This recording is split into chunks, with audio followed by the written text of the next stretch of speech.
The Falcons offense is in trouble. Hey guys, it's Cody Jr. Plus, and I'm back and adding on more once again. This time's the Falcons Jets review. Yeah, 13-8, the funnest game of the week. We've had worse. You had to watch the Jets and Giants play, and it wasn't even raining. But this one isn't really good either. It seems like New York's still in the gutter.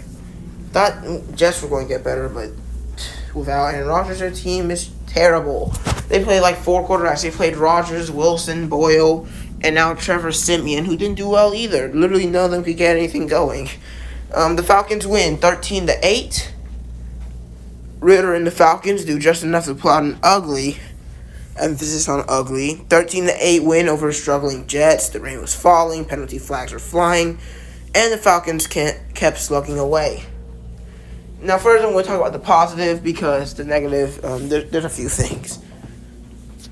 Ritter wasn't terrible today. Well, he was bad. Completely less than 50% of his passes. But, hey, no turnovers.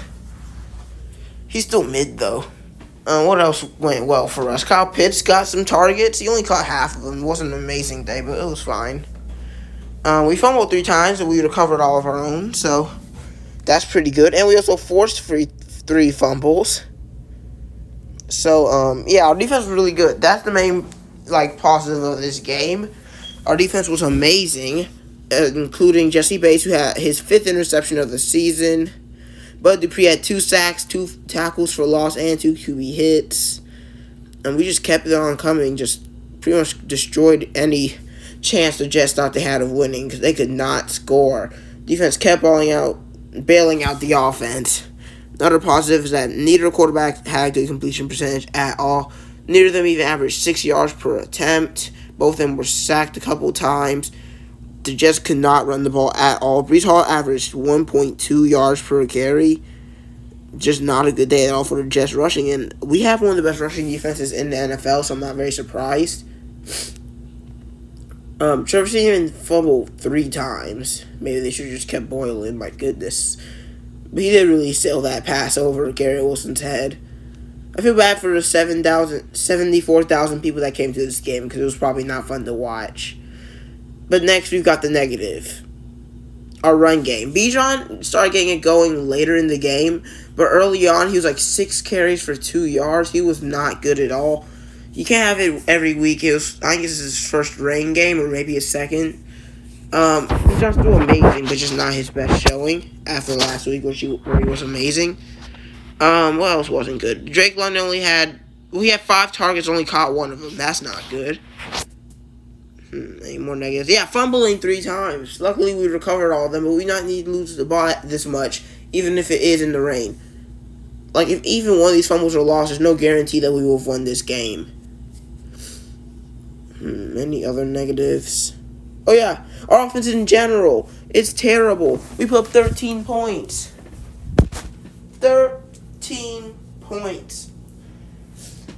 And the fact is that we had so many chances because the Jets kept punting us the football. We could not put points up. This should have been a blowout. This should have been a 24-8 win where we just dominate the worst team.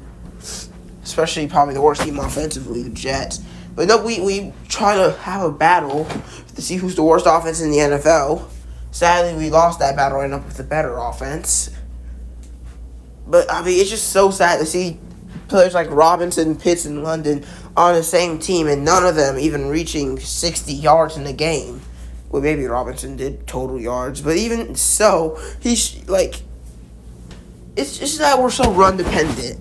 So when the run doesn't do great, our passing doesn't do great because Ritter sucks, we're not going to put Heineke back in. He's not good either. It's just going to be that way for the rest of the season. This is just going to be us trying to find ways to get people open.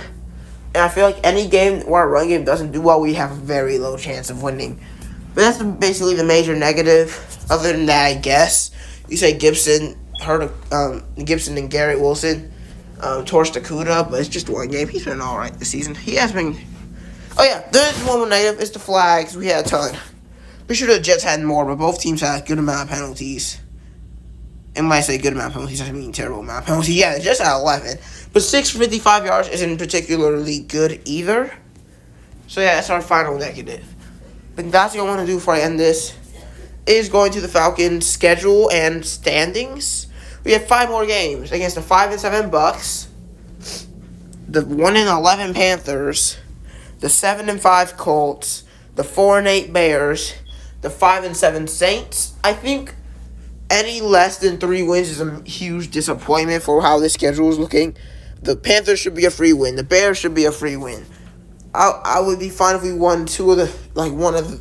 So if we beat the Panthers and Bears, I still want to beat one more of these divisional opponents. I don't really care if we lose to the Colts as much, as long as we beat. Like, we end up going 4-1 with a loss to the Colts here, we win the division. It's that simple. But can the Falcons win 4 of their last 5? Well, I don't know. But at the very least, want 3 wins for this Falcons team this year. At the end of the year. I mean, if it's all 3 divisional opponents, that'd be great. But just need at least 3 wins in there if I want to feel really confident about this division. But yeah, what do you guys think about the Atlanta Falcons? Y'all think anything besides the offense has to improve? Y'all think we still need to draft a quarterback? Maybe a mock draft coming soon. We'll see. But yeah, see you guys later. Adios.